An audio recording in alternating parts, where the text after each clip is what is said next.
mundo, benvidos a esta palestra de tema que non quedou, polo visto, moi claro, porque unha das preguntas que me fixo a xente unha vez souberon que faría esta palestra e de que exactamente trataba a palestra. O título que utilicei foi o de Trinitarios, dado que vamos falar un pouco da disputa que houbo sobre o carácter divino ou non de Cristo na Idade Media. E como iso ten un reflexo no, pues, en doutrinas como arianismo, como adopcionismo, co propio Islam. Temos tamén os xudeus convivindo na Idade Media en Hispania, en concreto na Galicia tamén, e un pouco desto do que vamos a falar. Entón, está dividido o tema basicamente en 5 partes. Nunha primeira parte falaremos de como no Imperio Romano a religión cristiana pois vai tomando o carácter de religión oficial e a consecuencia deso hai que establecer unha ortodoxia e como queda fora pois crenzas como o adopcionismo e o arianismo. Non? Despois veremos como isto afecta concretamente a Galicia ou a Galaequia. Despois falaremos de en que situación está a Galaequia no contexto da conquista romana e dos principios da Reconquista e a polémica que surxe en ese momento en relación ao adopcionismo, que será o punto cuarto. Finalmente, pois, terminaremos con unhas conclusións. É máis ou menos este o tema do que vamos a tratar. Nada, agradecer o convite da asociación e tamén a vosa presenza nun día pois, que de estar na praia que estexades atendendo a esta palestra. Entón, vamos comezar e vamos a ver se funciona ou non, un segundiño. Vale, creo que sí que... Ben, pois aquí temos un mapa do Imperio Romano. Interésame este mapa en particular porque vemos a división na Península Ibérica de provincias antes de que xurda a provincia da Galaequia. Vemos, por tanto, que o noroeste está integrado dentro da Tarraconense. Isto é interesante porque vamos a ver como no Imperio Romano a religión vai cumplir a función de artellar a sociedade, creando institucións e tamén símbolos. Non? E a existencia ou non destas provincias vai determinar tamén a división religiosa posterior. Entón, estamos nun momento anterior á división provincial de Diocleciano, no que a provincia da Galaequia aínda non existe. E estamos falando do século III, que é un século de grande inestabilidade, no que chega a haber nun período de 60 anos 12 emperadores, no que a moeda, hai unha crise de moeda, porque o valor que se lle dá a moeda era o valor do ouro, da prata que tiñan. Os denarios, que tenen un 70% de prata, pasan a estar bañados en ouro, porque o Estado que lle interesa o Estado romano é producir máis moeda para que haxa en circulación. A xente non confía nesa moeda, porque ao final, na moeda, así, nos aceptamos os euros porque sabemos que outra xente nos vai aceptar os euros e vamos poder comprar, non? Aceptamos dólares tamén, pero se nos ofrecesen a moeda do Congo ou de Argentina, pues seguramente preferiríamos que nos pagasen en dólares ou en euros porque non sabemos se nos van a aceptar outros esa moeda. Como consecuencia, os prezos suben. E ainda que non teñen claro canto subiron, saben en concreto que no caso do trigo chega a subir o prezo nun 20.000%. É dicir, co que se podía comprar por un denario, pues, pasaría a costar 20.000 denarios no transcurso dun século, que é unha inflación extraordinaria. Sucede que, como sucede hoxe en día, cando hai unha crise, pois a xente aquí marcha para as aldeas, non? Porque pensa, pues plantamos uns tomates ou unha verdura, unhas patacas e temos algo de comer, non? As elites romanas fan algo parecido, marchan para o rural que é máis estable e instálanse nas vilae. E isto trae unha crise extraordinaria na religión tradicional romana, porque estas elites, estes patricios nas cidades, pois financiaban os xogos, as pretensións, os espectáculos, que eran a base da religión romana. E, como consecuencia, pois, o cristianismo esténdese, sobre todo nas clases máis desfavorecidas, e particularmente nas cidades. Claro, isto é un desastre tan grande que Diocleciano, o emperador Diocleciano, pensa que isto non ten xeito e inicia unha serie de reformas para organizar o imperio. Non? Unha das súas medidas estrela é establecer unha táboa de prezos máximos para controlar este problema de inflación tan grave. Non? Pero o problema aumenta porque ninguén é capaz de producir por eses custos, moitos negocios pechan, outros prefiren esconder o que teñen e vendelo nun mercado negro ou un extraperlo secundario, os ricos que teñen moeda de ouro, que o ouro poden comprar, porque, como falábamos antes dos euros ou dos dólares, son aceptados por todos, pero os pobres que teñen os denarios teñen unha moeda que non aceptan porque non se corresponde co valor do respaldo do ouro ou da prata. E dentro desta política de Diocleciano, comeza cunha persecución sistemática dos cristiáns e instaura unha división do poder, unha reforma amplísima que chaman a tetrarquía. E aquí está moi relacionado tamén coa religión. A religión sempre estivo implicada no Imperio Romano, a religión romana como religión institucional do Imperio, pero neste caso divide o Imperio en 4 partes, 4 emperadores, digamos, que non teñen igual poder. A dous deles chaman os Césares, que están por debaixo dos Augustos. Entre os Césares, o principal chamanlle Herculio, que sería de Hércules, ¿no? E o principal dos Augustos é o Xupiterino, ou Xúpiter, do principal dos deuses romanos. E nesta mistura, ou esta maior influencia da religión no cristianismo, Diocleciano comeza con unha serie de reformas amplias. Aí vemos as diferentes prefecturas dos Augustos e dos Césares, vemos que a nosa zona está na prefectura das Galias, que a parte que vemos de cor amarela. Aquí vemos a división en dióceses, que eran apartados máis grandes do que as provincias, e vemos que a diócese de España inclúe un pedaciño do norte de África. E esta é un tema importante polo que vamos a ver a continuación. Vemos que no norte de África, a rexión que forma parte da diócese de Hispania é a Mauritania e Tinsitania. E Mauritania é o nome que lle dan os romanos a unha certa parte do norte de África. Hai unha Mauritania actual, como vedes no mapa, pero non se corresponde coa Mauritania histórica dos romanos. O feito de chamarmos nós os musulmáns mouros é porque viñan desta zona da Mauritania histórica e por iso me interesa mostrar como parte desa Mauritania formaba parte da diócesis hispánica, porque nos dá idea desta relación histórica que existía entre as partes. E este é outro mapa do Imperio na época de Diocleciano, no que xa vemos a provincia de Galaecia. Non aparece co nome, pero o cantiño do noroeste na Península Ibérica. Digamos que esta provincia nace con Diocleciano. E vimos que as reformas de Diocleciano non terminaron co grave problema que había, pois sí que acabaron co problema que houvese tanta mudanza de emperadores, pero non en realidade co problema económico e co problema de organización social. Constantino acaba con este sistema da tetrarquía a través dunha serie de batallas, na que decisiva é a batalla da Ponte Milvio, ou del Puente Milvio, e na que aí vemos un cadro de Rafael da época do Renacemento, na que aparece na parte esquerda o emperador, e vemos no ceo como aparece unha cruz, dice, con este signo vencerás, non? A consecuencia da victoria na batalla, Constantino convértese no emperador, a través do Edicto de Milán a religión cristiá é legalizada, pero o máis importante é que retira o financiamento a religión pagá e vai financiar, vai promover exencións fiscais e cargos públicos para o clero cristiano. Dótalles dun poder xurídico. E o rei inmiscúese, ademais, na tecnoloxía, habendo unha influencia mutua entre o mundo pagán e o mundo cristián, como tamén haberá do mundo cristián sobre o mundo pagán no tempo no que este aínda perdura. Mediante isto, logra unhas institucións e uns símbolos con unha xerarquía, porque a hierarquía é moi importante para estruturar o imperio. E dentro da súa estruturación, cría unha nova capital, que é Constantinopla, e para acabar co problema de inflación, saca unha moeda que é para todos, que é unha moeda que ten que ser sólida, chamamos así, o sólido, que son 4,5 gramóns de ouro. E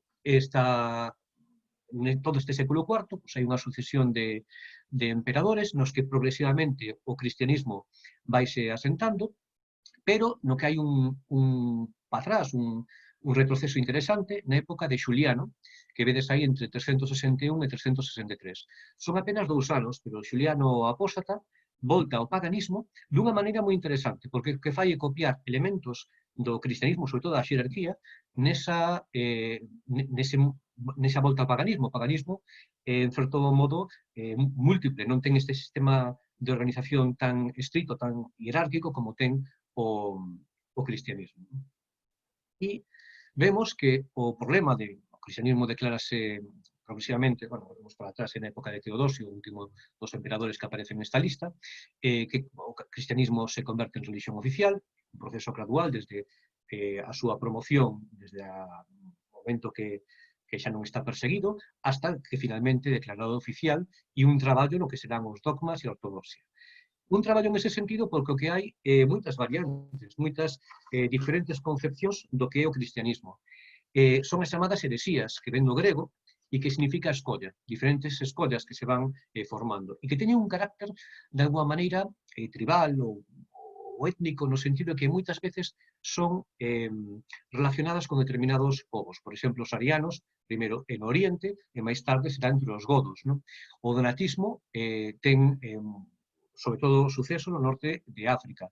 E o cristianismo, vemos aquí que está na zona do Occidente, pero particularmente na zona da Galaiquia vai chegar a confundirse o que é o cristianismo co que é os galaicos, non? Os habitantes da Galaiquia. Non aparece co seu nome, pero un pouco máis no norte da Galia, vemos de cor amarela en Inglaterra, a heresía de Pelaxio, que tamén ten un carácter marcado, digamos, pues, territorial ou étnico ou tribal, como prefiramos denominarlo.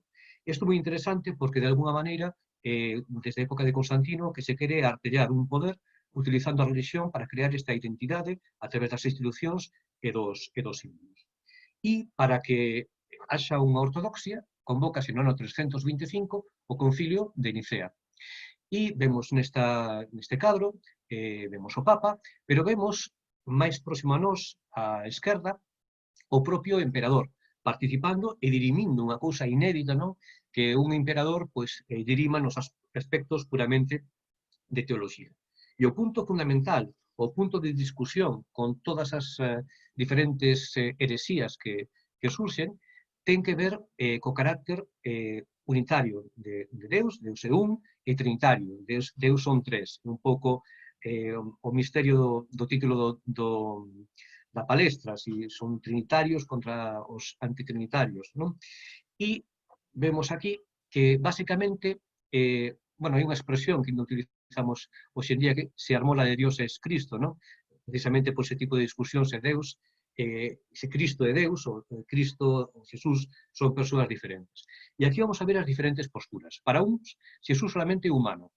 Isto encaixa moi ben no xudaísmo, porque un Mesías é un humano, un unxido, unha persona escollida por Deus, é un profeta, como os dos Antigos Testamento, ou un enviado. E iso tamén vai ser recollido un pouco polos musulmáns, porque para eles Xesús é un enviado, un profeta, como é Mahoma, a súa nai tamén é venerada, pero non é Deus, non existe o concepto da Trinidade. O concepto que nos manexamos, o cristianismo mayoritario, tanto dos países ortodoxos, como tamén o parte dos protestantes, como dos católicos, que son, neste momento, ainda están unidos, non?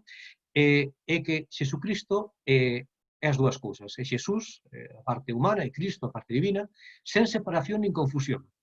Digamos que Xesús e Cristo están xuntos, pero non revueltos. Non? Cada un é unha cousa diferente. Esa é a concepción mayoritaria.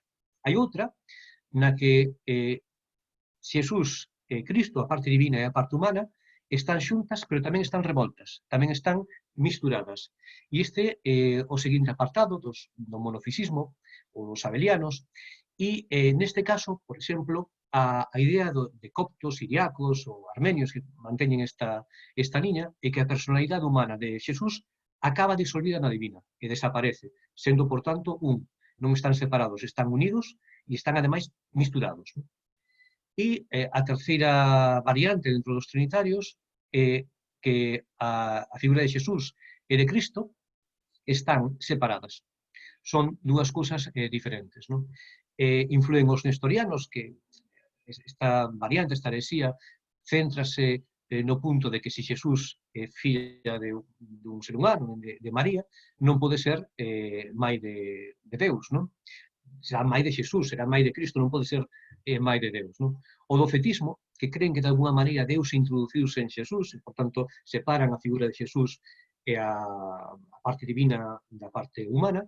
E, por último, o adopcionismo, que o que cree é que, nunha altura, mediante o bautismo, o Espírito Santo métese dentro de Xesús, algo parecido ao docetismo que acabamos de ver, e convértese en divino. Cando Xesús sobe ao ceo, transfórmase en Cristo e tamén, en ese sentido, deixaría de ser humano.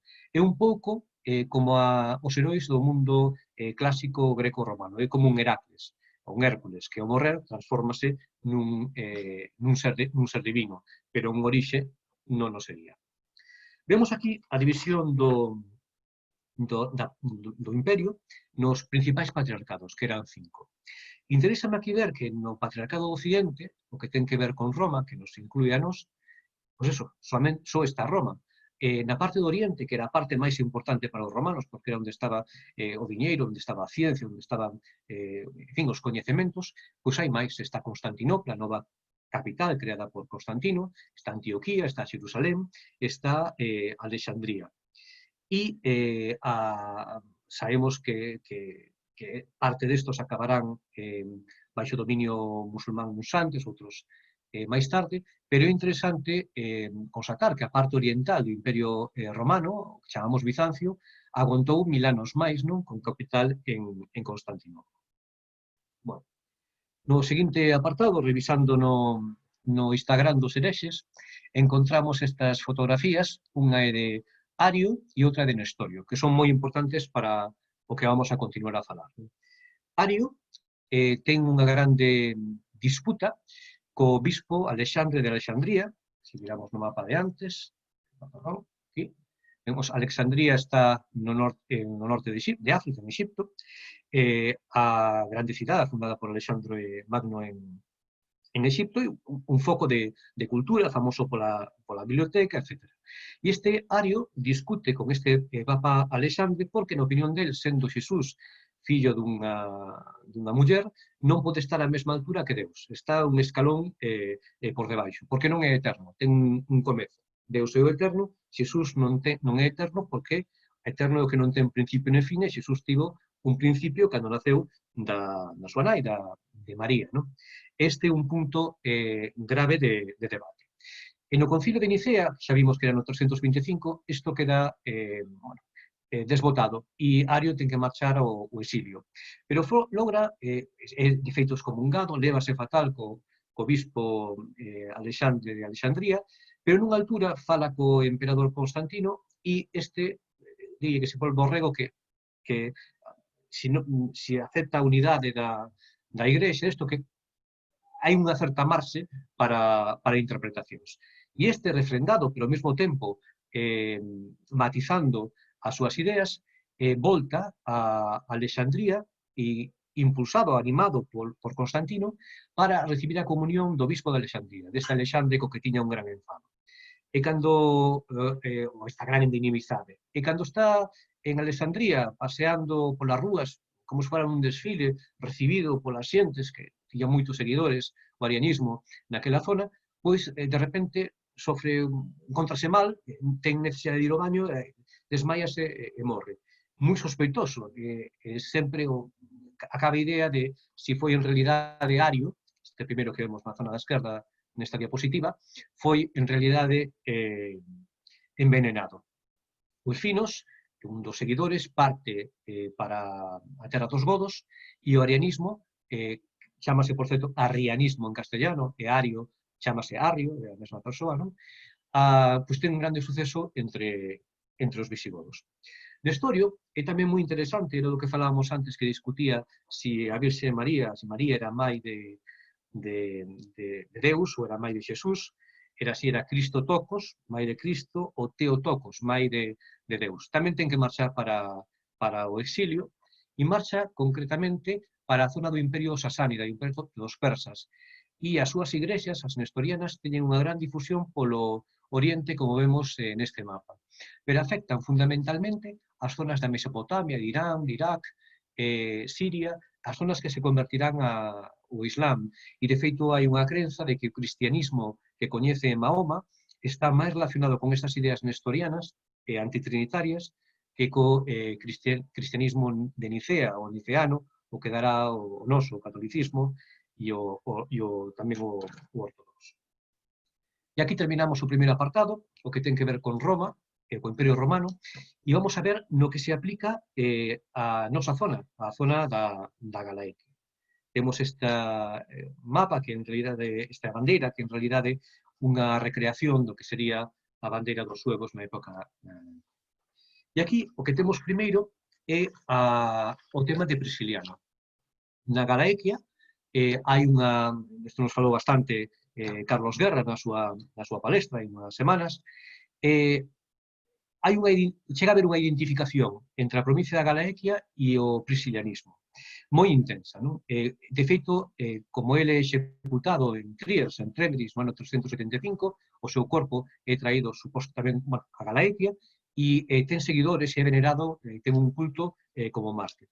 É unha persoa interesante, nas súas crenzas non está claro, pero non é favorable a idea da Trinidade, a idea do Pai, o Fillo e o Espírito Santo. Ten influencias dos gnósticos, que ven en Xesús máis un ser humano e ten un concepto de Cristo máis parecido quizá a ensinanzas como o budismo, non? Sabedes que Buda é un iluminado, non? Pois Cristo é de alguma maneira tamén alguén que atinxiu un grado superior de traballo interior que hai que traballar, non?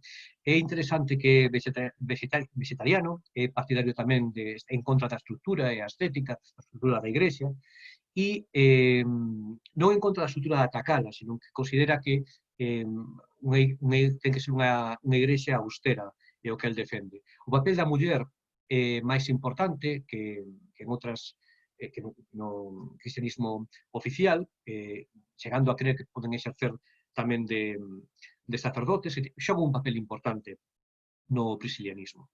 Ben, sabedes que é tal a identificación, volvemos a repetir, de Prisciliano coa Galaequia, que hai xente que sostén que pudera ser a persoa que está enterrada na Catedral de Santiago, sen proba de ningún tipo, salvo o contexto histórico do que estamos falando. Despois falaremos, cando falemos da descoberta, pois, por que sostemos que sería Santiago que está na Catedral de Santiago. Un último apunte, porque na súa palestra, Carlos Guerra, preguntabas un pouco por que a Castelao e xentes como o mundo do galeguismo reivindican a figura de Prisciliano como un galeguista, non? A idea, Castelao, por exemplo, menciona de primeiro na súa estadea no discurso da Alba de Gloria, e por isto que acabamos de falar da vinculación da religión coas identidades étnicas, tribais ou locais, regionais ou nos reinos, pois Prisciliano tería esa conexión coa identidade da provincia da Galaequia, na que ten tanto suceso. Vemos, a continuación, o reino dos suevos, non? No ano 409, a través dun foedus, chega un acordo co Imperio Romano, 30.000 suevos nunha poboación dese noroeste, desa Galaequia, dun 700.000 galecos romanos. Non se leva realmente moi ben os suevos co resto da poboación, porque ao final funcionan como unha mafia que se instalan mafia, entre aspas, non? Nas grandes cidades, en Braga, en Lugo, hai noticia tamén nas Rías Baixas, ali onde poden cobrar impostos. E cando chegan como pagáns. Hai noticia interesante dun misionario chamado Áyax, que é enviado por Teodorico de Tolosa, este é un visigodo, son os visigodos, pero teñen a capital en Tolosa, na actual Franza, e no ano 466 que converte os suevos ao arianismo. Isto é moi interesante porque ainda na época do reino suevo. Un pouco a consecuencia desta conversión, San Martiño de Dumio, San Martiño de Braga, é enviado ao noroeste, además nunha embaixada na que pretenden coas reliquias de San Martiño de Tours, outro San Martiño, pois salvar da doenza o fillo do rei Carriarico, o suevo, que finalmente se converte ao catolicismo. E hai unha serie de concilios en Braga no que atacan o priscilianismo. Vemos que hai menos dun século da morte de Prisciliano, cando no primeiro concilio de Braga, no ano 561, e as crenzas a nivel popular, seguramente misturadas tamén con elementos do paganismo, continúan moi vivas. No, no segundo Concilio de Praga, pois, traballa máis na construcción institucional do propio reino. Neste sentido, é fundamental o parroquial suevo, que ten unha previvencia incluso na actualidade no sentido dos arciprestados que temos en Galicia. Esta vinculación xa do reino suevo cos galaicos fai que o rei Miro, o suevo Miro, tome partido con Hermenexildo na revolta dos católicos contra católica dunha sección dos visigodos, non? Contra Hermenexildo levántase contra o seu pai, que mantiña a fe arriana, non? E contan para iso co apoio dos bizantinos. Bueno, o caso é que no ano 585 o rei visigodo Leovixildo derrota o suevo Andeca e declárase rei na Galaequia de Hispania e da Narbonienses, é dicir, do reino dos visigodos, do reino que xa tiñan eles en Hispania, e da parte da Franza que tamén tiñan, que era a parte de Narbona.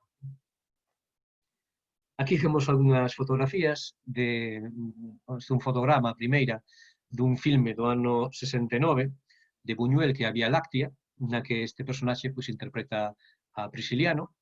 Vemos a continuación unha imaxe de San Hermenexildo, este que lidera a revolta dos visigodos co apoio dos suevos contra os visigodos arianos, San Martiño de Dume, e aquí, na parte de abaixo, referenciamos 3 libros.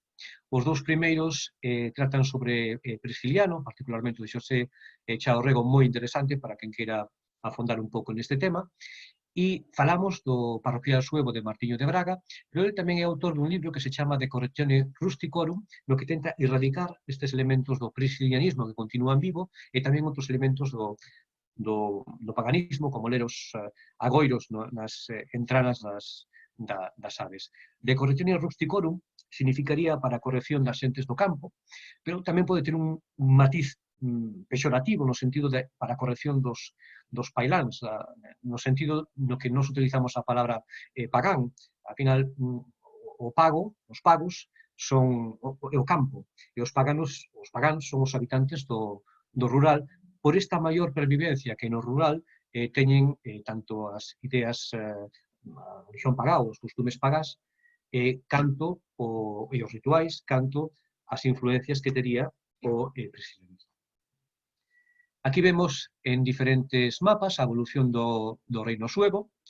Vemos que o primeiro non hai ningún vencello real dos suevos co territorio, van saqueando o seu sistema de organización en certo momento, basicamente lucrarse cos impostos. Vemos no último dos mapas, xa está máis relacionado coa imaxe clásica da Galaiquia e previo a anexión por parte dos visigodos. Ben, o reino suevo é anexionado polos visigodos en todo o século VII prodúcese unha enorme cantidade de concilios en Toledo. Toledo ven a ser a capital desa Hispania visigoda. É a primada, digamos, a igrexa fundamental, a primeira, na Península Ibérica, na Hispania. E vemos que entre o ano 633, que é o cuarto concilio, e o ano 702, en menos de 100 anos, prodúcense 14 concilios, é unha enorme cantidade de concilios.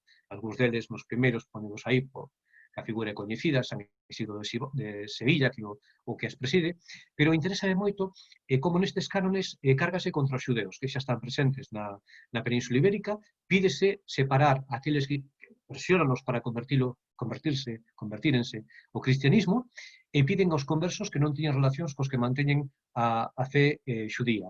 Prohíbenlles os cargos públicos, prohíbenlles ter escravos, e prohíben que a Igrexa receba favores dos xudeos. E isto en diferentes cánones e en diferentes concilios de forma reiterada, porque se incumpría. Incumpríase no rural, pero seguramente incumpríase tamén no urbano. Hai que pensar que o rural é unha loita por controlalo, porque a religión cristiá é unha religión fundamentalmente urbana, das cidades, e dai vai se estendendo e vai controlando cara ao rural. Repetimos, isto de que pagán significa, originalmente, etimolóxicamente, o habitante do campo, non?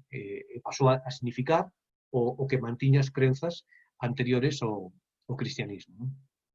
É interesante, no concilio do ano 694, que todos os xudeus deben ser dados por servos, confiscados os seus bens, e os nenos e nenas menores de 7 anos teñen que ser entregados a familias cristiás para seren educadas ou seren educados na fe cristiá. E aqueles que se negan serán decapitados e os seus bens, as súas propiedades pasarán ao Estado.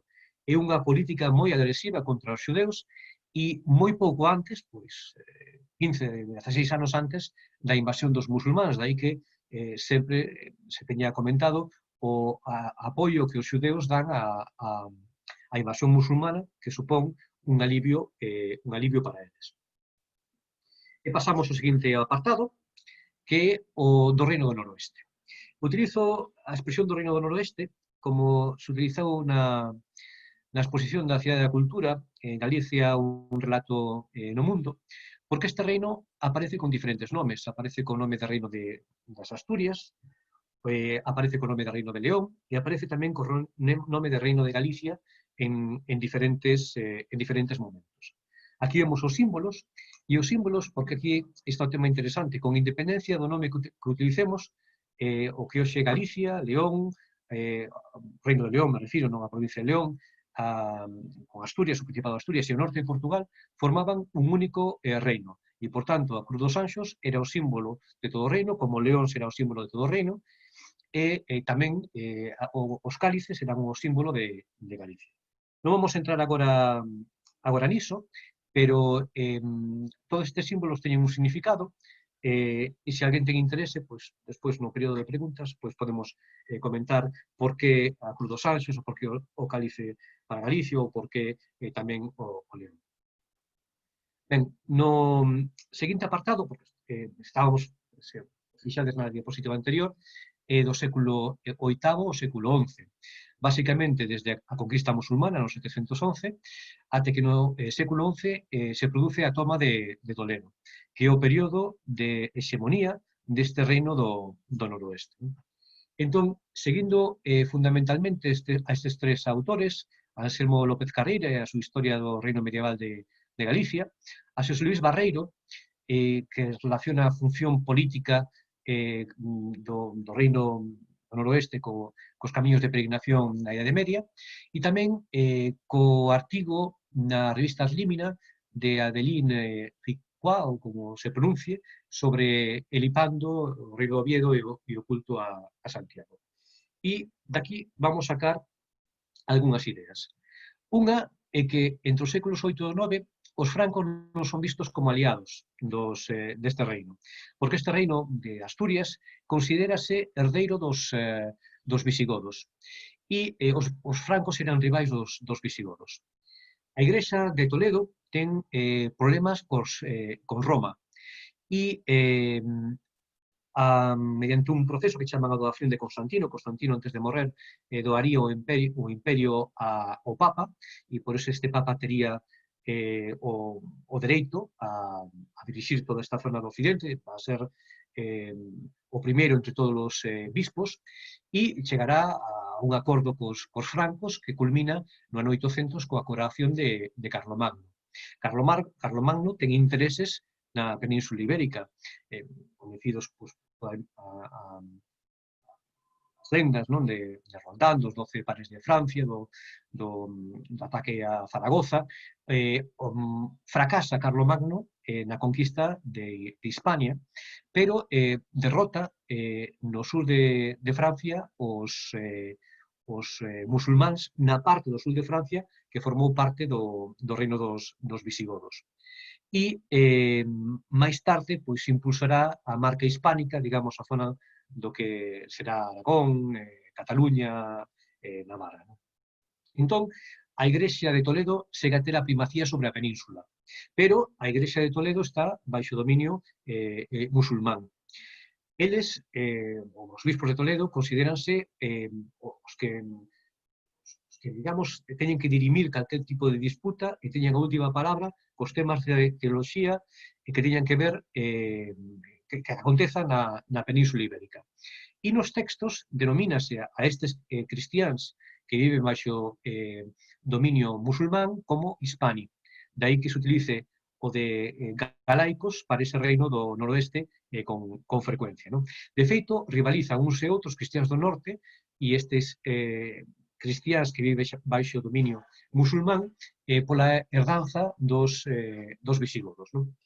E neste contexto, pois, alén da historia da evangelización de Hispania por parte de Santiago Apóstolo, pois hai outra tradición que é dos varóns apostólicos que serían enviados por Pedro e por Paulo desde Roma e que terían as cidades nas que fundaron eles as súas igrexas no centro e no sul de España, nas zonas gobernadas polos musulmáns. Desde o punto de vista político, faise importante que no Reino do Norte apareza unha diócese cunha importancia comparable ás dióceses destes santos varóns. E unha diócese apostólica dun apóstolo, do apóstolo Santiago, é fundamental. E había referencias á prédica do apóstolo Santiago en Hispania, en Eusebio de Cesarea, o propio Isidoro de Sevilla tamén fai referencia á prédica en Hispania, o breviario dos apóstolos do século VI tamén ten unha referencia á prédica de Santiago no Occidente. O que é fundamental é que apareza en algún terreno, en algún lugar que pertenza a este reino do noroeste e non a parte de Hispania gobernada polos musulmáns. En torno ao ano 830, non sabe así con certeza, Teodomiro, o bispo Teodomiro de Illa Flavia, encontraría os restos de Santiago. Afonso II chega de peregrino e surxe unha igrexa apostólica relevante en relación cos francos e, sobre todo, tamén relevante e independente en relación a Toledo. É interesante como isto tamén é un proceso, non é algo que aparece de repente. E, de feito, nas crónicas de Alfonso III, nas que se conta a historia de Hispania, de a época do propio Alfonso, do século VIII, non se menciona a invento, a descoberta dos restos de Santiago. Posiblemente porque son escritos por mozárabes, por cristiáns na zona musulmán que escapan para o norte.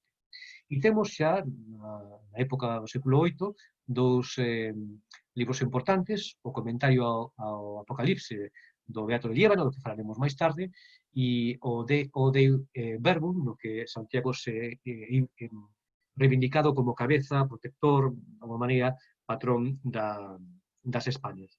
E que é atribuído tamén ao Beato de Liébana, aínda que neste caso pois non se sabe con certeza. Aquí temos un mapa do Reino de León. Vedes, mapa de León, Campos de Castela, Vizcaya. Está escrito en vermello por encima Yaliquia, que serían, está mal escrito nese mapa, eso significaría Galaicus. Yiliquilla, como aparece escrito fora do mapa, sería o nome que recibiría ese reino do noroeste nas crónicas árabes. A Historia General de España, de Modesto Lafuente, traduce este Yiliquilla das fontes árabes por Reino de León. Non? E é interesante o artigo este de investigación de Clara Elena Prieto, porque ela observa como nas crónicas árabes empréganse dúas palabras, unha yiliquilla, que sería a que englobaría todo, a actual Galicia, Asturias, León, norte de Portugal, pero en xeral toda a parte de Hispania que non está baixo dominio musulmán. E a outra, Galicilla, estaría aplicado máis concretamente a Galicia. E comenta, e é moi interesante no artigo, que co tempo o uso de Galicilla é máis utilizado. Isto é lóxico, porque nun primeiro momento non hai diferenza institucional entre o Reino de Galicia, o Reino de León e outras partes. É todo o mesmo reino, como comentábamos antes. Cara ao século XI, coa independencia de Portugal, coa conquista de Toledo, é cando se fai máis nidia a diferenza entre as partes do que foran até entón un único reino unido. Os diferentes nomes que lle queramos poñer, Reino de Oviedo, Reino de León ou Reino de Galicia. Bueno, neste mapa aparece tamén unha referencia a Galaequia e interesoume comentar sobre Alfonso VI porque é un rei moi interesante, o rei que toma Toledo. Cando toma Toledo denomínase vitorioso rei de Toledo en España e tamén na Galaequia. O Papa Urbano diríxese a él como o rei Ildefonso de Galicia e outras crónicas pois tamén se refiren a él como rei galaico. Digo que é interesante porque el herda do seu pai o reino de León, ten unha disputa cos seus irmáns, García, que herdara Galicia, e con Sancho, que herda Castela, a García encérrao e a Sancho, que buscara refuxio en Zaragoza, en Zamora, nas terras da súa irmá, da irmá de ambos, Urraca, pois asasinado mediante unha traición, coñecido xuramento de Gadea, que, segundo a lenda, o Cid Campeador falle xurar a este rei que non tivo nada que ver na morte do rei de Castela, do seu irmán, o rei Sancho II. Digo que é interesante porque é ao final do proceso que estamos falando, xa no século XI, cando se conquista Toledo, e, por tanto, se reunifica, non, esa tradición, esa legalidade visigoda, pero hai un texto que vos vou a ler que aparece recollido nesta obra que aparece abaixo de Antonio Xosé, escritura portuguesa, e na que se refire a este rei. Este rei vai ter moitos fillos, pero a maior parte deles falecen. Sobreviven dúas fillas, a raíña Urraca, da que nos falou Nuria Paíno na súa palestra sobre as mulleres na historia de Galicia, porque realmente non lle permiten que herdar o reino, non? Bueno, ao final sigue acaba herdando, pero casa con o rei de Aragón para poder ter unha maior cobertura. O rei Xelmírez coroa o fillo dela, o neto de Alfonso VI, como Alfonso VII na Catedral de Santiago. É un rei controvertido. E nunha altura, xa de vello, casou cunha moura de Sevilla e tivo un fillo que morreu na batalla de Uclés no ano 1108. Isto conta Antonio Xosé Saraiva no seu libro de iniciación na literatura portuguesa para contar os orixes da literatura medieval portuguesa. Non? E o que conta é na batalla de Uclés, en que foi derrotado polos mouros Alfonso VI, conquistador de Toledo, rei de León e Castela, perdeu un fillo querido. A crónica latina en que é narrado este acontecemento interrompe o texto latino para reproducir a lamentación do rei na súa propia lingua materna. E reproduce da seguinte maneira: ai, meu fillo, alegría do meu corazón e lume dos meus ollos, solaz da miña vellece. Ai, meu espello en que me soía ver e con quen tomaba gran placer. Ai, meu herdeiro mor, cabaleiro, súmelo leixastes, dádeme o meu fillo, condes. Non? E, ben, Antonio Xosé Saraiva, pois, utiliza este texto tirado dunha crónica latina como un dos primeiros textos ou referencias á lingua, o galego medieval, o chamado galaico portugués. E era unha crenza na Idade Media, no final da Idade Media, que os reis de León tiñan falado galego. Non? Neste reino do noroeste falábase castellano, de feito, en algún momento falouse vasco, porque incluiu as zonas do Oriente, falábase o asturo-leonés e falábase o galaico portugués, o galego antigo. E o galego, aínda que non era a lingua oficial, a lingua utilizada na escrita era fundamentalmente o latín, era, ao que parece, a lingua da corte, a lingua dos reis, e vai ser a lingua da literatura que non é en lingua latina, e explica isto que na época medieval, as cantigas medievais, sexan producidas en galego antigo, en galego portugués, en Galicia, con certeza, por norte de Portugal, claro, pero tamén na zona de Castela, con personaxes tan ilustres e aínda posteriores a esta época, como o famoso Afonso X o Sabio. Ben, terminamos aquí a parte que fala do Reino do Noroeste neste período entre a conquista musulmana e a reconquista de Toledo, pero neste mesmo período acontece algo moi importante, que é unha controversia, unha polémica enorme sobre o Islam en España, e que ten que ver sobre se o Islam é autóctono ou é produto de unha invasión, ou vai a evocarnos isto, vamos falar disto un poquinho máis tarde.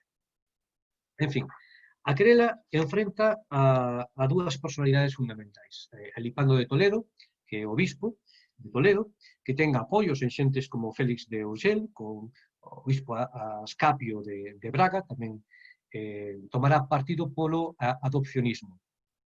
Xa falamos antes do adopcionismo, que diferencia na parte divina e na parte humana de Xesús, pero diferencia ambas. Pon, en certo modo, en causa a Trindade, porque considera que Xesús foi adoptado por Deus e é gracias a isto que se converte en divino. ¿No? Claro, o Beato de Liébana, desde Liébana, ali nos picos de Europa, pois pon en causa toda esta teoría do adopcionismo que viña moi ben nun contexto no que Toledo está gobernado polos musulmáns e na que para os musulmáns Xesús é un profeta, é un mensaxeiro de Deus, pero non é Deus, non existe trindade nos xudeus. Claro, a discusión, o nivel de discusión entre Lipando de Toledo e o Beato de Liébana, pois do estilo do que vemos aí. Dille Lipando ao Beato que nunca soubiu que os lebaniegos ensinaran os de Toledo, como dicindo un pailán dos picos de Europa, do mosteiro de San Martiño de Turieno, ¿no? Actualmente San Turibio, pois que anda dicindo que anda correxindo a todo un bispo de Toledo que ten a primacía non só da Hispania que está, na opinión dele, na opinión de Lipando, da parte que está gobernada polos musulmáns, mas tamén da parte que non está. O Beato de Liébana leva o tema do adopcionismo ao Concilio de Frankfurt, que se desenvolve na época de Carlomagno, e conta co apoio de Alcuino de York. Non? Alcuino de York envíalle unha carta a Lipando, que Lipando contesta de moi mala maneira, porque non entende que ten que mexer un bispo dos francos en Hispania, onde a autoridade toda a ten el e a ten Toledo. Entón, contesta de esa maneira. Chámalle seguidor do Beato, ese discípulo do anticristo, cheirento pola inmundencia da carne, afastado do altar de Deus, falso profeta e falso Cristo. Non? Insultense así de mala maneira tamén o propio Beato, te llevan a insultar a Lipando, chamarse de borrachos, de asnos arnosos, e algo máis que veremos a continuación. Quería salientar aquí, porque ás veces leva a confusión, que Beato é un nome. Beato de Liébana, Beato significa algo así como feliz, ou contento, ou bendito, ¿no? Beato de Liébana sería como alguén, non sei que se chamase Pepe, pues, Pepe de Ourense, non? O que acontece é que o Beato de Liébana é o autor dos comentarios do Apocalipse. Hai varias copias destes comentarios, todas elas cunha iluminación, unha decoración pois, moi requintada, moi interesante, e isto provocou que se chamasen beatos as diferentes copias deste libro de comentario do Apocalipse escrito polo Beato de Liébana. De maneira que, continuando co símil que fixemos antes con Pepe de Ourense, que non está baseado en ningún personaxe real, é como se os diferentes copias do libro do comentario do Apocalipse, se fosen escritas por ese Pepe de Ourense, se lle chamasen Pepes. Non? E nos confunde moito porque na actualidade empregamos a palabra beato para aqueles que están en un proceso de canonización para se converteren finalmente en santos. Non é o caso. O beato sí que é santo, é san beato, non? Pero non é beato como título, senón como nome. Non? Dentro destes insultos que se dedican Lipando de Toledo e o Beato de Liébana, hai un que tivo bastante suceso, que é o de Beato chama a Lipando testículum anticristi. Si os que teñades viaxados pola zona de Cantraia, coñecerestes estes doces, que se chaman así, cojones de anticristo, en honor a este insulto do Beato a Lipando con motivo da querela do adopcionismo. Aquí pode haber algo de humor, porque desde o período do latín clásico, testis significa testemunha e significa tamén testículo. A segunda parte de testículum, culum, podría significar pequeno. Entón, testículum anticristi podía significar testemunha barata do anticristo ao mesmo tempo que que o que aparece na publicidade desas voces. Continuamos un poquinho máis e nestas imaxes vemos unhas reproduccións desta iluminación tan famosa dos Beatos, dos diferentes copias dos comentarios do Apocalipse escritos polo Beato de Liébana. É interesante, este señor estaba preocupado polo fin do mundo, que sería inminente, pero tamén é interesante que os arianos non consideran canónigo a Apocalipse de San Xoán. Entón, de alguma maneira, con este tipo de libro, pues, marca tamén a diferenza catolicismo máis ortodoxo con respecto ao arianismo. Conste que Lipando non se considerou en ningún momento un herexe, a morte del, as cousas marchan progresivamente para o seu rego, e tanto no Reino do Noroeste como na parte gobernada polos musulmáns de Hispania, a verdade é que os cristiáns, os que se conservan como cristiáns, mantéñense fieis a Roma, digamos, neste sentido. Sucede que tal vez non o fagan aqueles que persisten en ser adopcionistas e se teñan convertido ao Islam. Isto parte dunha hipótese que a hipótese está comprobada para o Oriente Medio, que recolle Peter Frankopan na súa investigación que se chama El corazón del mundo, e que fala desta zona entre Europa, o Oriente Medio propiamente, e a China, que na que se centrou realmente casi todos os avances da humanidade na maior parte da historia da civilización. A ruta da seda e todo isto. Ten un capítulo dedicado á expansión do Islam. E comenta como o Islam se estende particularmente ali onde os nestorianos e outros, digamos, seitas cristiás que negaban a divinidade de Cristo teñen suceso. E aquí interésame destacar a figura de Xoán de Damasco, ou Juan Damasceno, que aparece na imaxe inferior á esquerda. Este cristián, os pais da Igrexa, e traballa para os musulmáns. É dicir, os musulmáns son moi poucos, conquistan unha grande cantidade de terreno, pero os seguidores da súa fe son poucos en comparación. Respeitan as outras religións do libro, os xudeus e os cristiáns, e moitos cristiáns participan, e xudeus, participan na administración do imperio. Crese que entre aqueles que crían que Xesús era un humano, un mensaxeiro, un profeta, pero non fillo de Deus, a conversión ao Islam sería máis fácil. De feito, as palabras como Islam ou como musulmán empréganse no Occidente desde o século XVIII e os musulmáns eran coñecidos con outros nomes. Xa falamos antes dos mouros, non? Que viñan da antiga Mauritania, do norte de África, pero tamén serán chamados sarracenos, que unha raíz semítico que significaría os xentes do deserto. Outros dicen que teria que ver con Sara, a muller de Abraham, que non podendo ter fillos, permite que Abraham teña un fillo con Agar, como finalmente Sara ten fillos, acaba por expulsar a Agar, e o fillo desta, que se chama Ismael, este sería a genealoxía dos árabes, dai que tamén sexan coñecidos como ismaelitas. De feito, no seu libro Contra as heresías, Xoán de Damasco, cando fala do Islam, non o chama Islam, non o chama musulmáns, defíneos como a heresía ismaelita.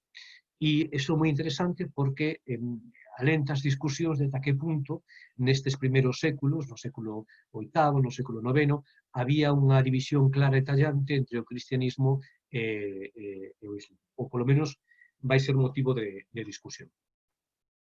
Vemos porcentaxes de poboación nos países do Oriente Medio que continúan a ser cristiáns, no libro unha porcentaxe moi alta. Quero destacar, por exemplo, en Exipto, que son 8 millóns, en torno ao 10% da poboación, e todas estas igrexas que perduran non son as nestorianas, non son as que negan a divinidade de Cristo. No caso dos coptos, se lembrades, son os que pensan que a parte divina e a parte humana de Xesús están misturadas e confundidas. E continúan até a actualidade estas estes cristiáns que consideran a Xesús divino, non? Que ten unha parte divina. O debate, relativamente recente, ten que ver sobre o tipo de conquista que houve, ou se houve conquista, na Península Ibérica. Comezou xa hai décadas, con un señor que se chamaba Ignacio Olago e que estaba moi desacreditado, con lógica, que tampouco era historiador, pues, na súa obra chega a negar que existise realmente unha invasión, e o que cree que houve unha serie de misioneiros que chegaron ao reino visigodo e que hai un proceso no que os visigodos acaban paulatinamente converténdose ao Islam. Chega a suxerir que Abdelramán I, o que constitúe o Emirato de Córdoba, pois poderá non ser un omeya fuxida do asesinato dos omeyas en Damasco, na época que houve a dinastía do califato, sino que realmente sería un descendente dos visigodos. O tema quedou moi desacreditado, pero retomado moito máis recentemente por Emilio González Ferrín, que é un catedrático, un gravista da Universidade de Sevilla, e que escribe un libro que se chama Historia General de Al-Ándalus.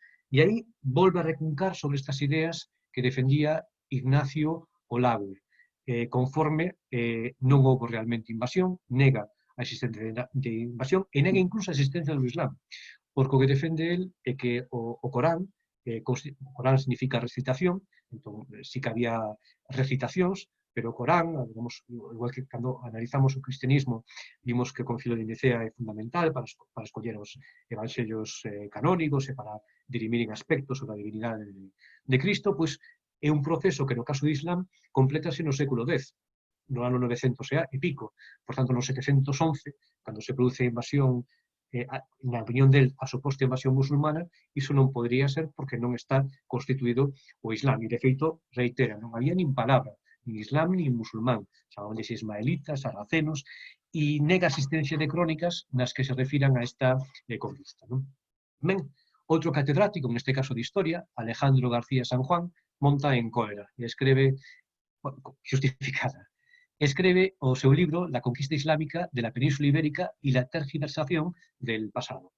A fotografía que aparece sobre a capa do libro é unha moeda deste pleno século VIII, de pouco tempo despois da conquista, que nun lado, en un anverso, aparece escrita en árabe e no reverso aparece escrita en latín.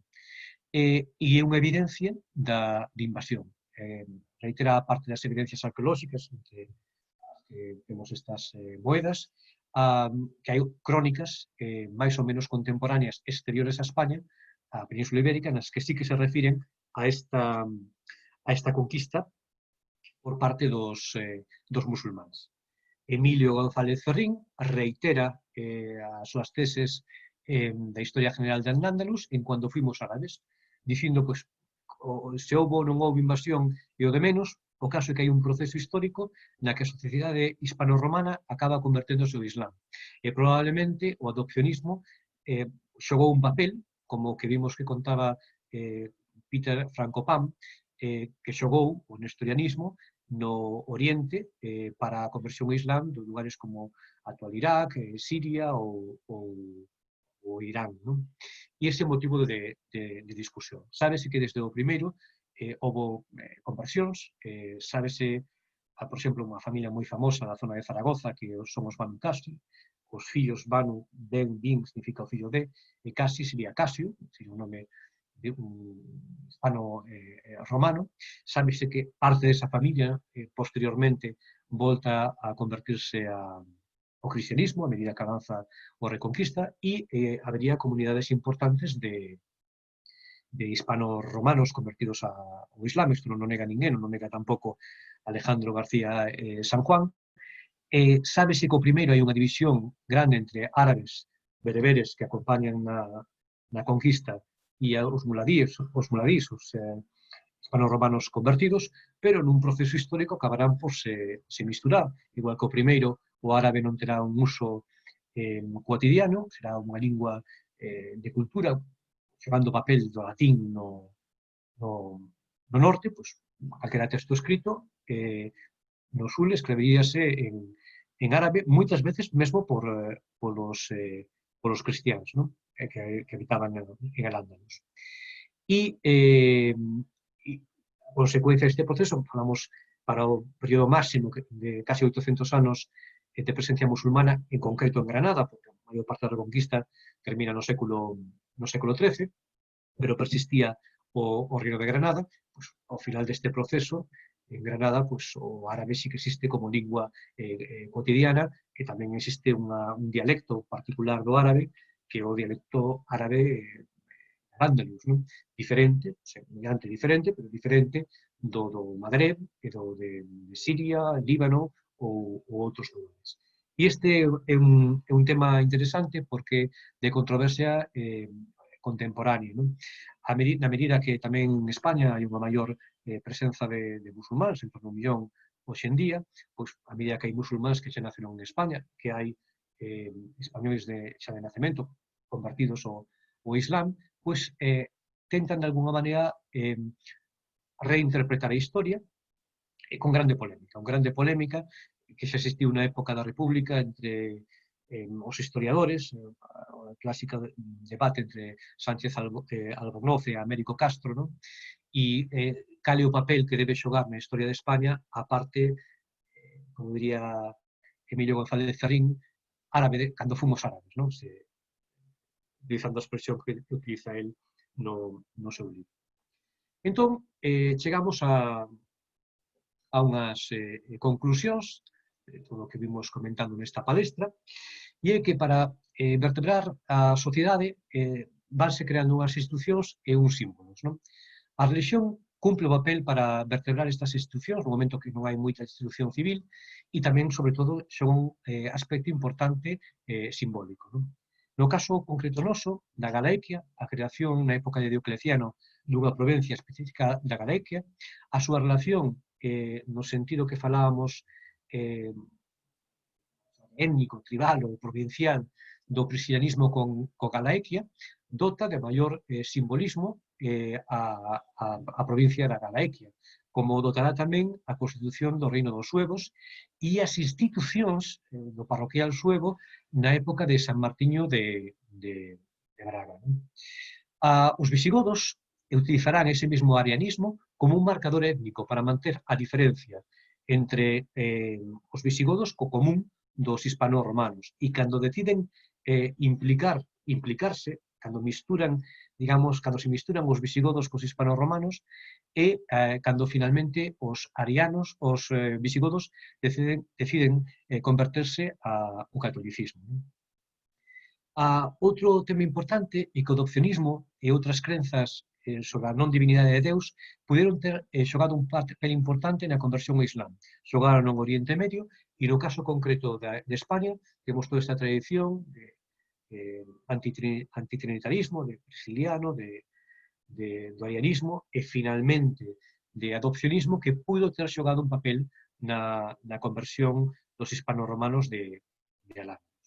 E despois que o reino de Galiza, Asturias, León, usou a descoberta do apóstolo para simbólicamente, pero tamén de forma institucional, separar o seu reino de Toledo, da jurisdicción de Lipando de Toledo, e tamén dos francos, que como está acordo co Papa, estaba creando ou intentando recrear un novo imperio romano do Occidente.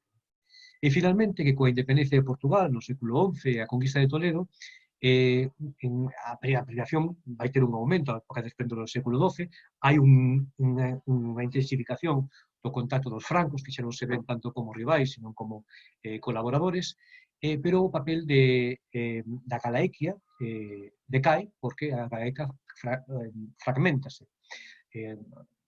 Galicia por unha parte, León pola outra, o norte de Portugal por outra parte. Quero resaltar aquí que cando falamos de se se chamaba o noroeste Reino de Galaequia, que é algo indiscutido, que aparece tanto en crónicas árabes como crónicas latinas, tamén é verdade que hai referencias ao Reino de Oviedo, ao Reino de León, sempre referidas ao mesmo reino. A discusión é moitas veces que a nosa Galicia actual non se corresponde coa Galaequia medieval, non? Nin o nome Galaequia e Galicia, non? Ou Galiza.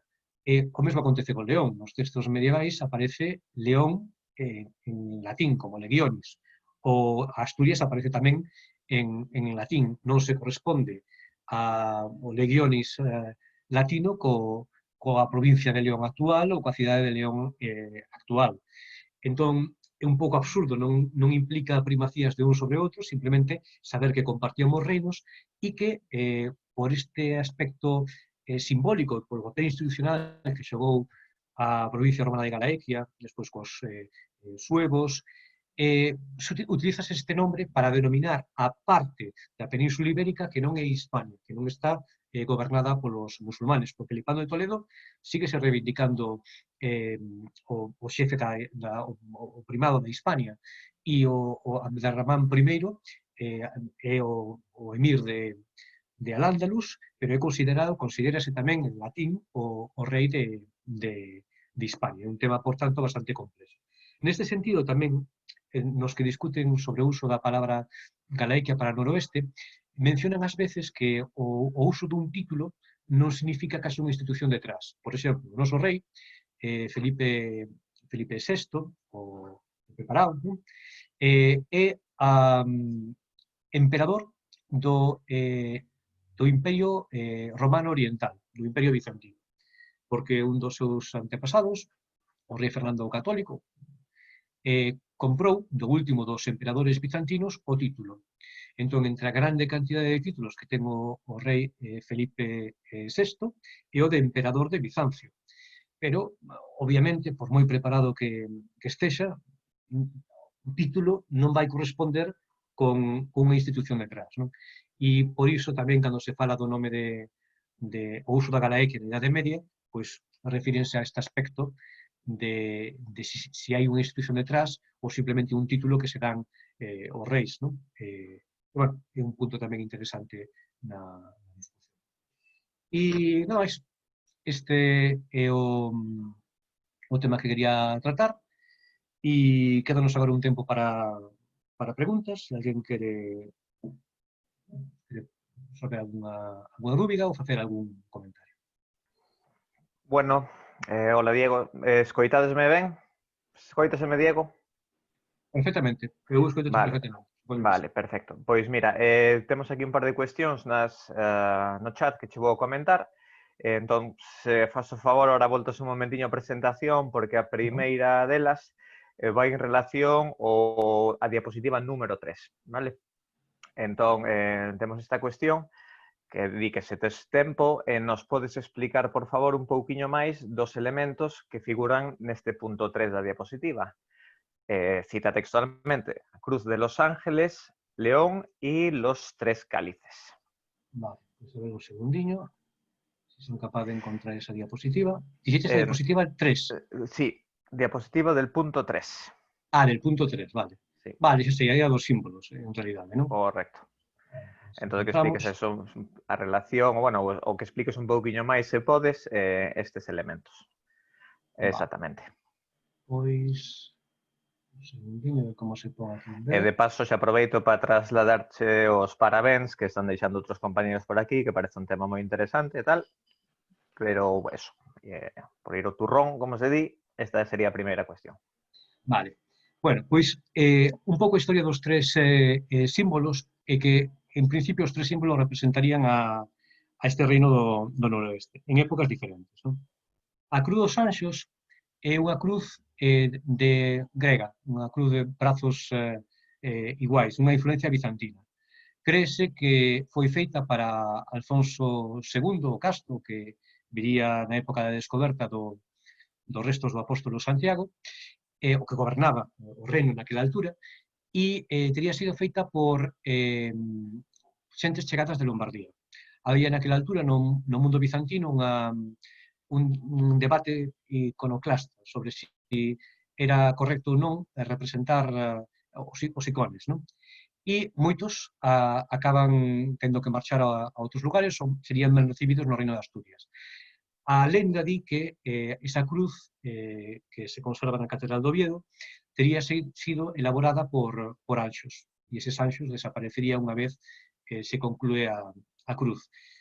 Algúns interpretan que sería unha referencia á chegada destes artesáns do mundo bizantino. E como símbolo, pois, aparece reiterado en todas as obras arquitectónicas da arte astur, que fundamentalmente son en Asturias, pero na propia catedral fase antiga da Catedral de Santiago, pois tamén sería de estilo asturiano e tamén contaría con cruces deste estilo, cruces asturianas. Se encontra tamén pois, no Mosteiro de Samos, de reutilización nos claustros e en moitos outros lugares.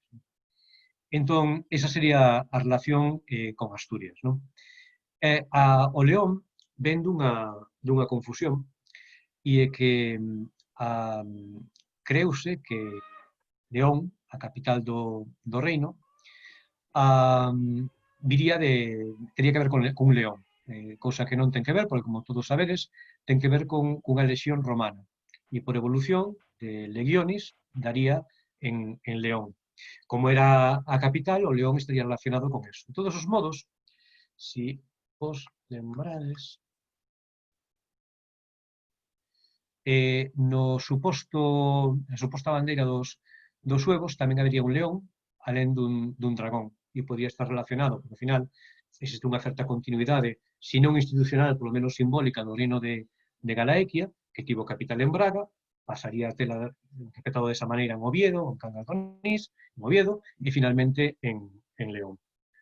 Por certo, no escudo de España, a parte que representaría a Galicia sería o león, porque é a parte que representa o noroeste da península. E este último, o dos cálices, está sacado dun armorio anglo-normando. Os anglo-normandos falaban francés, no período franco falaban unha versión antiga do francés, e en francés Galicia dice galís, cáliz dice calís.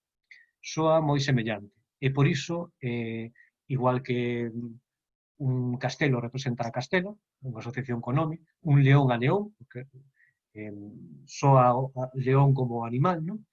A Galicia en francés soaba como cáliz, e por iso se relaciona o cáliz, ao menos no século XI, século XII, e varía no fondo, aquí vemos nun fondo azul, e varía tamén no número de cálices, que acaban estandarizándose rodeado de 7 cruces, pero que tamén varía no número de cruces, bueno, no número de cálices e tamén no fondo que na nosa bandeira actual, o fondo segue a ser azul, e está do escudo, despois está sobre a bandeira branca coa franxa azul, pero o fondo do escudo tamén é azul. Isto sería un pouco a historia destes símbolos. Vale, moitas gracias, Diego, porque así de paso tamén estás respostando un pouquiño a seguinte pregunta, porque a seguinte pregunta iba un pouquiño nesta liña, ¿no? Preguntaban se sabías cal era motivo de pasar deste primeiro escudo con 3 cálices abertos, posteriormente a pasar a un único cáliz pechado. E que parte tiña de veracidade, digamos, este tema do cáliz Galicia, digamos, da etimoloxía da palabra, se poderían ter algunha relación ou coincidencia do mesmo. Bueno, dentro de que non se sabe o que son teorías, non? Esta parece a máis acaída, non? Un outro aspecto interesante sobre o cáliz é que o cálice é necesario para representar especificamente a Galicia, cando Galicia é un reino consolidado separado de León, non? E estes cálices, aínda que no século XI, no século XII, no século XIII, hai representacións, un armorial, é nas marxes de mapas aparecen os reinos representados polos seus símbolos, non? Entón, o reino da Galaequia, ou da Galicia, aparece representado con cálices. Pero, apropiado polos propios galegos para representar o reino, o seu uso é tardío na Idade Media. Pero estará moi generalizado na época do Antigo Réxime, na época do Antigo Reino de Galicia, no século XVI, XVII, XVIII.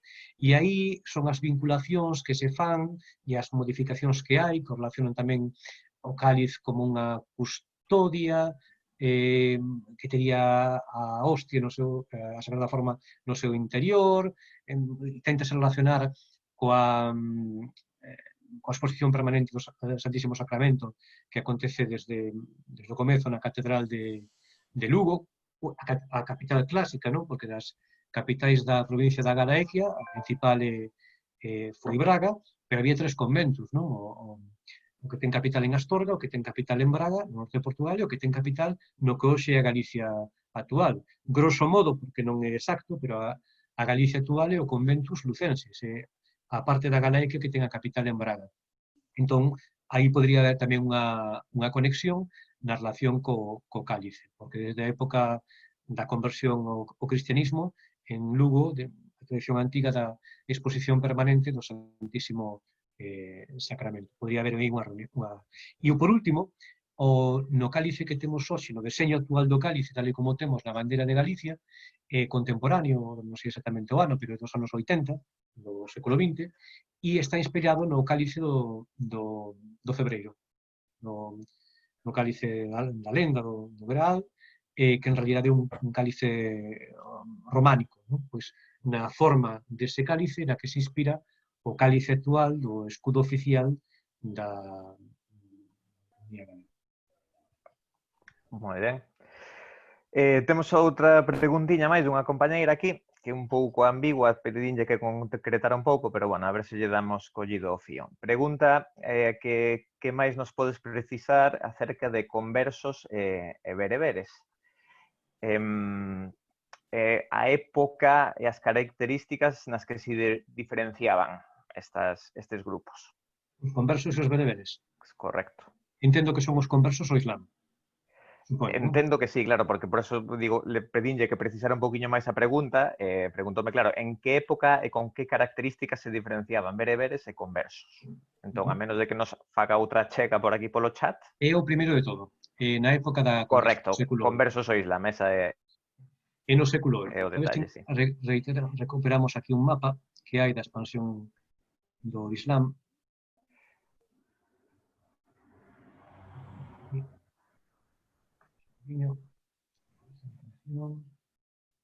E está compartindo ahora, verdad? Estades vendo. Vale. Estamos. Ben, vemos que aquí hai toda unha zona do Magreb, do norte de África, grosso modo da Mauritania, que está habitada polos bereberes. Hai unha influencia romana clara, porque os bereberes convértense ao cristianismo, e a conquista do rei dos visigodos parte desde a Mauritania tinxitana. De feito, das teorías, a tradición do conde Julián, que pide axuda dos musulmáns, dos mouros, no contexto dunha guerra civil visigoda. Entón, fundamentalmente, os musulmáns que chegarían serían bereberes, pero vemos que os árabes esténdense, como vemos aquí no mapa, da Arabia, a zona do Imperio Persa, posteriormente a Egipto, e finalmente ao Magreb, e habería unha elite de árabes dirixindo o proceso. Entón, da xente que chegaría á Península Ibérica, a minoría serían os árabes. A maioría dos chegados serían bereberes. Pero, ao que parece, tamén nos estudos que recentemente fixeron, por exemplo, Carracedo da Universidade de Santiago, de xenética e todo isto, non parece que o aporte xenético do norte de África nesta época fose moi importante. Por exemplo, dá un aporte maior na zona occidental Galicia en Portugal, basicamente, pero que tamén se explica polo comercio. Tendemos a ver toda esa zona, a nosa zona, como unha zona máis isolada, pero cando non había comunicación por interior, a comunicación era polo mar. Entón, desde época, contamos fenicios, contamos romanos, había unha comunicación intensa pola costa atlántica da Península Ibérica. Entón, a maioría dos musulmáns en España serían os muladís, os que pouco a pouco se van convertendo. A explicación tradicional, porque os eximen de pagar impostos, porque no Islam están protegidos os xudeus e os cristiáns, as religións do libro, pero teñen que pagar máis impostos. Si, ademais, teñen unha cobertura, como é a do opcionismo, e non ven claro que existe unha diferencia tallante entre as dúas religións, eso pode favorecer a conversión do cristianismo ao Islam, que é a hipótese que de Franco Pan, ou a hipótese de Ferrín e de outras persoas que teñen estudado o tema. Pero é unha teoría. O feito innegable é que no proceso do tempo acabanse por misturar. Abderramán III, o que crea o califato, prácticamente non ten sangue árabe, porque constantemente os seus antepasados estiveronse casando con reis de Navarra, con reis do norte da Península Ibérica. Entón, a parte do orixe árabe que tería, si é verdade que é un refuxiado da matanza dos Omeyas en Damasco, cando os abasís toman o poder, pois sería moi mínima xa na época do califato, no 11. Vale, pois seguimos adiante entón. Bueno, temos algunhas aportacións que deixaremos para o final. Primeiro, vale, imos ás preguntas que teñen a xente, despois se nos queda un poquinho de tempo falamos destas aportacións que nos fan a xente.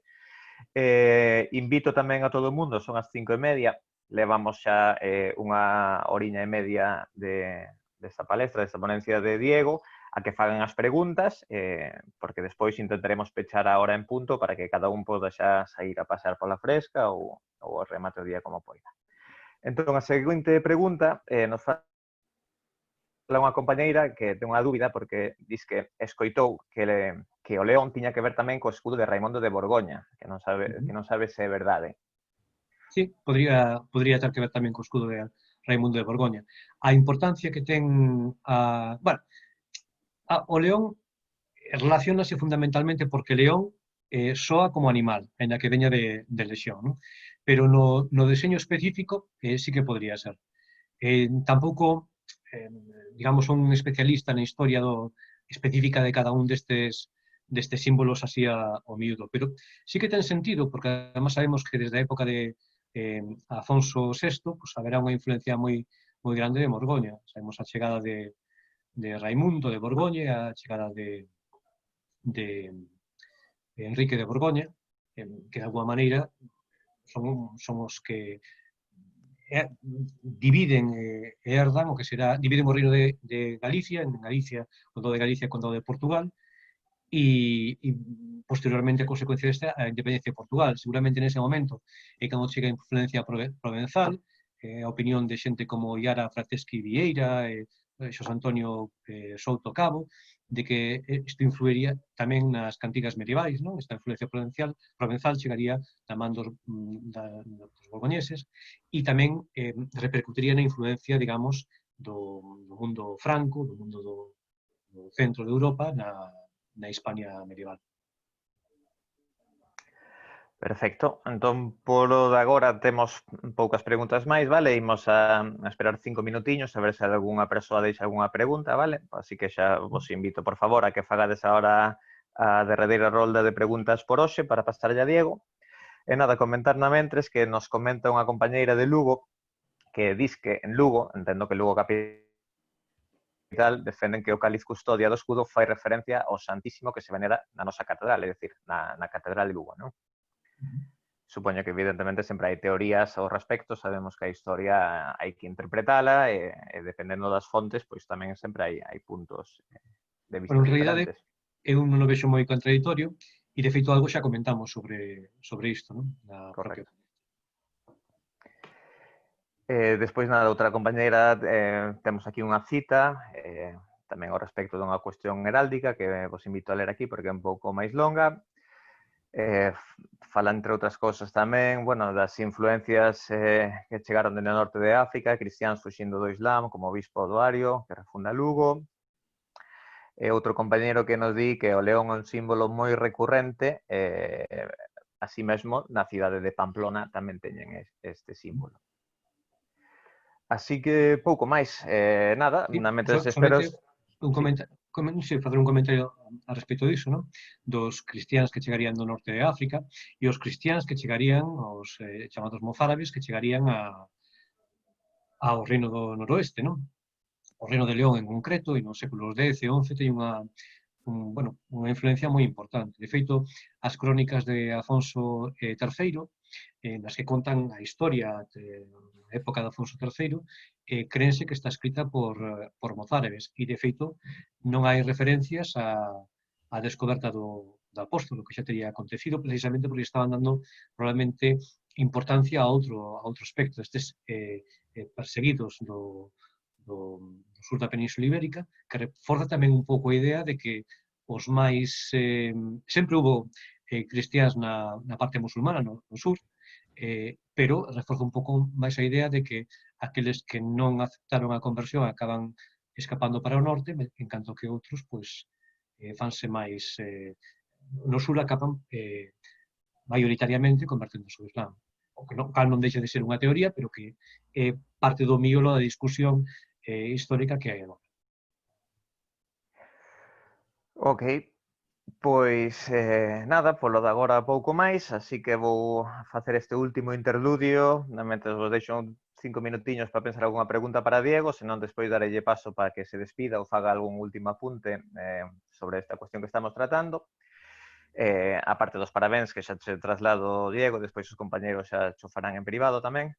Nada, é repetir que esta é a última formación online que temos no mes de xullo, vale? Como sabedes, dende a PIT Galicia, dende a asociación, sempre se fai moito fincapé en facer formación, porque o sector dos guías de turismo é un sector que obriga a estar sempre en formación, sempre en revisión dos textos da historia, e, polo tanto, consideramos que unha parte moi importante a formación dos propios guías, dos guías oficiais de Galicia, que é unha das tarefas e funcións fundamentales da asociación. Por unha banda vai a defensa ou posta en valor da profesión e por outra banda as actividades formativas que se veñen facendo dende sempre. Normalmente facíanse sempre de modo presencial, agora neste esteario post-Covid-19 pois teremos que ir mirando de se podemos volver outra vez á formación presencial, se faremos máis cousas online. Pero, bueno, sobre todo eso, que agora en agosto tomaremos un descansiño, esperemos que todos teñades unhas boas feiras para voltar en setembro pues, con máis formación, con máis actividades, e nada, seguindo fomentando a solidariedade e a colaboración entre os colegas do sector. Nada, como vexo que non hai máis preguntas, entendo, Diego, tamén que terán que dixerir este texto que fixeches. Sempre comentamos que todo o que facemos o estamos a gravar, que o subiríamos a noso canal de YouTube, probablemente terán tempo de velo con máis calma, con máis pausa, non? Para tomar as notas.